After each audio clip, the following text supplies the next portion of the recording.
Hulog sa bangin sa Benguet kahapon. Karamihan sa 13 namatay, mga estudyante. Maaksyon si Faye Tobias. Nasa ilog pa ng poblasyon Bugyas, Benguet ang nagkapira-pirasong Ford Fiera na sinakyan ng 15 estudyante ng Poblacion National High School. Aksidenteng nahulog ito sa bangin bandang alas 4 kahapon. Dead on the spot ang driver na si Edwin Dalisdis at 7 estudyante. Ang 4 naman na naitakbo pa sa ospital ay binawian din ng buhay. Isa pa ang namatay kaninang madaling araw habang ginagamot. 3 ang kasalukuyang nagpapagaling sa ospital. Pauwi na raw sana ang driver at ang binatilyong anak nang makisakay sa kanila ang 12 estudyante. Habang binabagtas ang highway, hinintuan ng driver ang 3 para isakay. Bakit sana sila nung nag-off na yung sasakyan? Tumirik, biglang huminto. Oo. So ang ginawa niya is i-start niya yung sasakyan, instead na i-start umatras tuloy-tuloy doon sa bangin. Matinding lungkot ang nararamdaman ng mga guro ng Poblacion National High School. Sobrang kawalan talaga sa klase. Hindi ako nakatulog kagabi. O, yak. Yung bang gusto mo nang sisigaw na kung ano yung sasabihin mo. Wala naman daw sinisisi ang naulilang pamilya ng mga biktima. Hiling lamang nila, sana ay di na maulit ang trahedya. The last recourse is a good road. Dapat sana matibay yung dipinsa ng kalsada. Nangako naman ng tulong ang lokal na pamahalaan ng Bugyas sa mga naulilang pamilya. Bigay po ang LGU ng balsamo, yung embalming ng mga biktima. At ngayon po ay pinaprocess namin ang financial assistance from the Municipal Government of Bugyas. Ginagawa pa namin yung aming mga documents para humingi ng tulong sa DSWD. Umaaksyon, Faye Tobias, News 5. Nasunog ang isang pampasaherong bus sa Commonwealth Avenue sa Quezon City kaninang umaga. Makikita sa amateur video ang pagliyab ng likurang bahagi ng Kellen bus na biyaheng Baclaran. Nabalot din ito ng makapal na usok. Lumalabas sa paunang investigasyon na short circuit sa makina ang sanhi ng sunog. Ligtas naman ang lahat ng sakay. Arestado ang isang lalaki sa Taguig matapos umano gahasain ng 2 niyang anak. Kwento ng lola ng mga biktima na buntis pa ng sospek ang panganay nitong anak na edad 18 anyos. Hindi raw agad nagsumbong ang biktima sa takot na patayin sila ng kanyang tatay pero hindi ito nakatiis nang malaman na pati ang 13 anyos niyang kapatid ay dinalaw din. Maharap ang sospek sa kasong rape.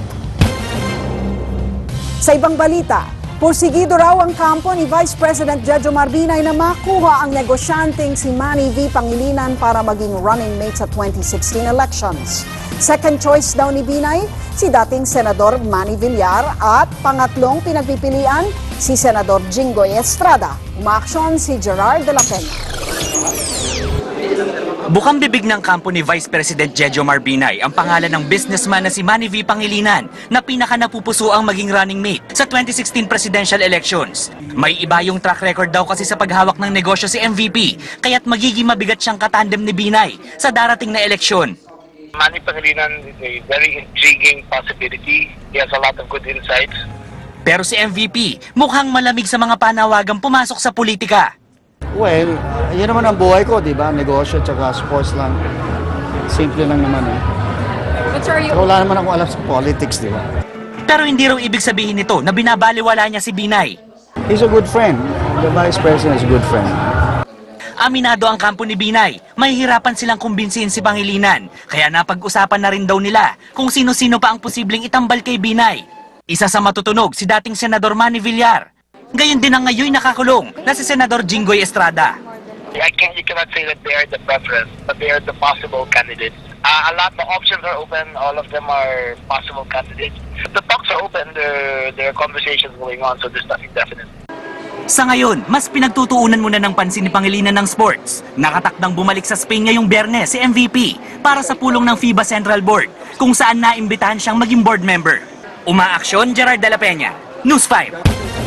Nasermo na ng mga opisyal ng PNP nang talakayin ang EDSA hulidap sa Kamara. Ang PNPA naman, kinundena ang pagkakasangkot ng 4 na pulis mula sa akademya. Umaaksyon si Franz Noguera.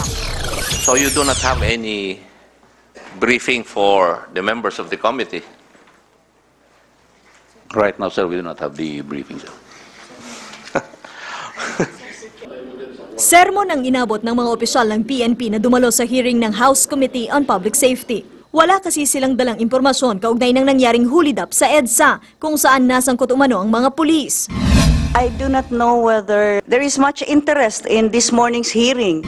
Dahil walang detalye, ibang isyu na lang ang tinalakay. Sa 11 pulis na sangkot umano sa hulidap, 4 ang graduate ng PNPA Class 2001. Sina Chief Inspector Joseph De Vera, Senior Inspector Oliver Villanueva, ang 2006 pa na na-dismiss na si dating Inspector Marco Polo Estrera, at ang naka-floating status at sumuko kanina na si Inspector Alan Emlano. Kaya naman ang PNPA, labis ang pagkadismaya. We are emphasizing to them that this is something that we should not follow. So this is a taboo sa academy. Kasi itong mga kadete, they're looking for idols. Hindi rin daw dapat maging issue ang sweldo para gumawa ng masama. Pagpasok pa lamang daw ng PNPA, may natatanggap ng 28,000 pesos kada buwan ang bawat kadete. Pag-graduate na may ranggong police inspector, 30,000 pesos ang sweldo. I believe that the compensation upon graduation is very competitive already to other graduates. Nakatakdang magpulong ang alumni at Board of Trustees ng PNPA para pagdesisyonan ang kaso ng mga inaakusahang mga pulis na galing sa academy. Ang Class 2001 naman, kinundi na ang ginawa ng kanilang mga kabaro. Sakaling mapatunayang guilty, i-expel ang mga ito sa kanilang klase. Umaaksyon, Franz Noguera, News 5.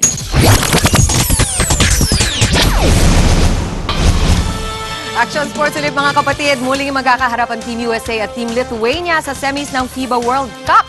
Tinambakan ng USA ang Slovenia sa quarterfinals 119-76 habang tinalo ng Lithuania ang former runners-up na Turkey 73-61. Susunod naman na maghaharap ang France laban sa Spain at ang Brazil kontra Serbia. Nauna nang nalaglag sa torneo ang mga bansang nakalaban ng Pilipinas sa Group B matapos silang umusad sa round of 16. Iniimbestigahan pa rin ng FIBA kung sadya nga bang nagpatalo ang Australia sa group stage para maiwasan ng USA sa round of 16.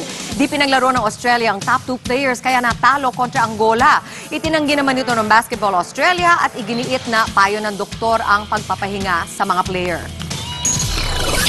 Bumiyahe na ngayong hapon ang ilang sports officials papuntang Korea para iapela na makasali si Andrei Blatch sa Asian Games. Last-ditch effort na raw ito bago ang Asian Games sa September 19. Nauna nang sinabi ng Olympic Council of Asia na pwede namang pumalit ang isa pang naturalized Pinoy na si Marcus Douthit kay Andrei Blatch.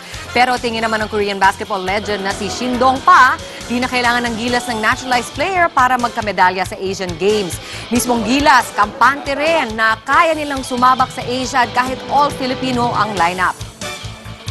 Dumayo nga si Shin Dong-pa sa Pilipinas para subaybayan ang exhibition game ng LG Sakers laban sa Barangay Ginebra. Dikit ang dalawang koponan sa unang dalawang quarter. Lamang lang ng 5 puntos ang Sakers 40-35 sa halftime. Sa third quarter, umariba si Joseph Yeo para sa bagong team. Pero nabawi ito ng Korean Basketball League champions at tinalo ang Ginebra 81-76. Biguman sa exhibition, marami raw ang natutunan ng Ginebra na bagong sabak sa triangle offense ni Coach Jeffrey Carriazo.